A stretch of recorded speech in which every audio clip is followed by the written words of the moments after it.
बिस्मिल्लाहिर्रहमानिर्रहीम। अस्सलाम वालेकुम टू माय डियर स्टूडेंट्स। आज हम लोग सेकंड ईयर मैथमेटिक्स की एक्सरसाइज नंबर 1.3 जो है उसका क्वेश्चन नंबर 2 के जो बाकी पार्ट्स है हमारे पास वो करने जा रहे हैं। जो लास्ट हमारे पास लेक्चर था उसमें हम लोगों ने क्वेश्चन नंबर 2 के 3 पार्ट्स किए थे।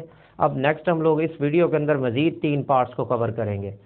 तो उम्मीद है आपको इंशाल्लाह समझ आ जाएगी। और अगर आपको समझ नहीं आ रही होगी तो इसका मतलब आपको पिछले लेक्चर्स जो होंगे उनको वॉच करना चाहिए।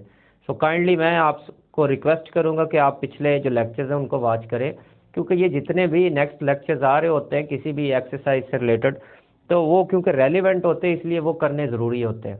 तो चलते हैं हम लोग इनको अब करते हैं। देखें आप ज़रा गौर करें। लिमिट एक्स अप्रोचेस टू है 1, एक्स तो 1 को अप्रोच कर रहा है। अगर मैं यहाँ पर 1 को पुट करता हूँ तो 1 - 3 + 3 - 1, तो -3 + 3 तो ये हो गया 0, +1 - 1 ये भी हो गया 0। तो ये बन रही है हमारे पास कौन सी 0/0 फॉर्म बन रही। तो इसी तरह यहाँ पर 1 पुट करते 1 - 1 ये भी बन गया 0। तो ये 0/0 फॉर्म हमारे पास आ रही है। तो हम लोग क्या करेंगे कि यहाँ लिख देंगे इसी तरह जिस तरह पिछले मैंने क्वेश्चन के अंदर किया था कि ये 0/0 फॉर्म है। तो इस फॉर्म को हमने ख़त्म करना है। तो इसके लिए हम लोग क्या करेंगे कि इसके पेयर्स बनाएंगे। अगर मैं इसमें से x² कॉमन निकालता हूं तो क्या बचता हमारे पास है x - 3 बचेगा। अगर इनमें से 1 कॉमन निकालता 3x, तो यहाँ पर पेयर नहीं बन रहे। तो एक मैं कोशिश करता हूँ, देखिए ये x³ है ना, तो मैं एक काम करता हूँ, x³ है तो 1 को मैं इसके करीब लिख देता हूँ। तो -3x² + 3x इनको मैं एक जगह लिख देता हूँ। तो नीचे से चेक करें जरा, x कॉमन आ रहा है तो x² - 1 आ गया। ये बच रहा है x³ - 1 है, तो इसका मतलब ये a³ - b³ है। तो इसको हम लोग अगेन देखें ज़रा, a³ - b³ तो ये बराबर होता है a - b, a² + b² + ab के इक्वल होता है। ठीक होगा। तो ये वाली जो चीज़ है मैं इसको लिख देता हूँ a - b, a² + b² + ab। तो यानी कि a मैं यहाँ पर बोलता हूँ तो इसका मतलब है x होगा, b यहाँ पर 1 होगा। अब इन दोनों में से देखें, यहाँ से हमारे पास -3x कॉमन आया, बाकी बच जाता है x, माइनस जमा माइनस हो जाएगा, और 3x से गया तो ये 1 आ जाएगा, और डिवाइडेड बाय यहाँ पर नीचे चेक करें x आ गया, a² - b² है तो इसको हम लोग लिख देते हैं a - b × a + b। ज़रा चेक करें यहाँ पर मेरे पास ये जो टर्म्स आ रही, ये टर्म्स आ रही, इनमें से क्या आ रहा है x - 1 कॉमन आ रहा है। तो इसको हम लोग x - 1 को कॉमन लेते हैं। तो x - 1 कॉमन लिया जाएगा तो बाकी बच जाता है, ये निकल गया, बाकी ये बच गया x² + 1 + x। तो ये x - 1 भी गया तो -3x बच गया, divided by x × x - 1 × x + 1।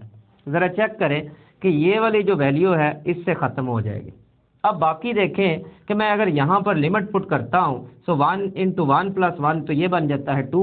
तो इसका मतलब नीचे 0 नहीं बन रहा, तो ये अनडिफाइंड फॉर्म भी नहीं बनेगी। सो अब हम लोग लिमिट पुट कर देते हैं। सो 1 का स्क्वायर +1 + 1 -3 × 1 डिवाइडेड बाई 1 × 1 + 1। तो ऊपर देखें, चेक करें, -3 + 3 तो ये बन जाएगा 0, क्योंकि ये -3 1 2 3 ये 3 बनेगा। सो 3 - 3 0 हो गया, नीचे 2 आ गया, 0/2 तो ये बन जाएगा हमारे पास है 0। तो ये है 0 हमारे पास इसकी लिमिट आ। अब ज़रा यहाँ पर देखें, यहाँ पर हमारे पास देखो कि यहाँ पर भी वही फॉर्म बन रही है हमारे पास है 0/0। सो क्योंकि मैं -1 पुट करता हूँ, -1 नहीं रहेगा, +1 -1 का स्क्वायर तो ये +1 बन जाएगा। ये भी हमारे पास आ गया 0/0। इससे आगे लिख लेना क्योंकि मेरे पास जगह नहीं है, इसलिए आपने इससे आगे थोड़ा सा करके लिख लेना। मैंने पिछले क्वेश्चन पार्ट्स जो किए थे ना उसमें ऐसे ही किया, तो आप भी इसी तरह कर लीजिएगा। अब देखें इनमें से ऊपर चेक करें ज़रा, इनमें से कॉमन x² आ रहा है, तो बाकी बचता है x + 1। नीचे चेक करें a² - b² है तो इसको लिख देते हैं a - b × a + b। अब ज़रा चेक करें x + 1 x + 1 से कैंसिल होगा। बाकी अगर नीचे हम लोग अब लिमिट पुट करते हैं -1 - 1 तो -2 होगा। इट मीन्स के नीचे अब 0 नहीं आ रहा, इसीलिए हम लोग क्या करते हैं, लिमिट को पुट कर देते हैं। सो -1 - 1 तो ये आ जाता है ऊपर +1 नीचे -2। तो ये हमारे पास -1/2 इसका आंसर आ गया। ठीक होगा। अब इसकी तरफ चलते हैं। ये भी क्वेश्चन बिल्कुल इन्हीं क्वेश्चंस की तरह जो पिछले हम लोगों ने किए। अब देखो इनमें से जब लिमिट पुट करते हैं सो 4 की पावर 2 16 मल्टीप्लाई 2 तो 32 माइनस 32 ये बन जाता है 0। सो यहाँ पर ज़रा पुट करते हैं तो ये भी हमारे पास तकरीबन आ रहा है 64, ये भी 64 बन जाएगा, तो ये भी कैंसिल हो जाएगा। तो अगेन हमारे पास कौन सी फॉर्म बन रही है 0/0। सो इस फॉर्म को हम लोग ख़त्म करने के लिए क्या करते हैं, ऊपर से चेक करो ज़रा हमारे पास कॉमन क्या आ रहा है, ऊपर से 2 कॉमन आ गया, एक्स स्क्वायर माइनस 16 बच गया। सो नीचे से एक्स स्क्वायर कॉमन आ गया तो एक्स माइनस 4 बच गया। ठीक हो गया। अब एक्स स्क्वायर माइनस 16 है, सो इसको मजीद देखो ज़रा चेक करो कि इसको हम लोग यूं लिख सकते हैं एक्स स्क्वायर माइनस 4 का स्क्वायर। अब ज़रा चेक करो ये ए स्क्वायर माइनस बी स्क्वायर ना बन गया। सो ए स्क्वायर माइनस बी स्क्वायर ये बराबर होता है ए प्लस बी इंटू ए माइनस बी। तो हम लोग क्या करेंगे, इसकी जगह इसी को लिख देते हैं, लिमिट एक्स अप्रोचेस टू है 4 2 इंटू ए एक्स प्लस 4 यानी कि ए प्लस बी, और यहाँ पर A minus B divided by X square into X minus 4 है। सो ये वाला इससे कैंसिल आउट हो गया। अब नीचे ज़रा चेक करें लिमिट पुट करके, सो 4 की पावर 2 तो ये 16 आ जाएगा, तो इसका मतलब है कि अब अनडिफाइंड फॉर्म नहीं आएगी। अब हम लोग इसमें पुट कर लेते हैं, so 2 into 4 plus 4 divided by 4 raise to power 2।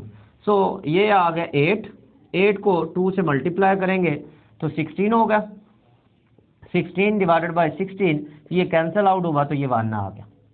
सो इस तरह से हमारे पास इसका आंसर आ गया 1। सो उम्मीद है आपको इस चीज़ की समझ आई होगी। अगर फिर भी कोई समझ ना आई हो तो आप कमेंट्स में जाके कमेंट कर सकते हैं। अब हम लोग चलते हैं इसके नेक्स्ट पार्ट।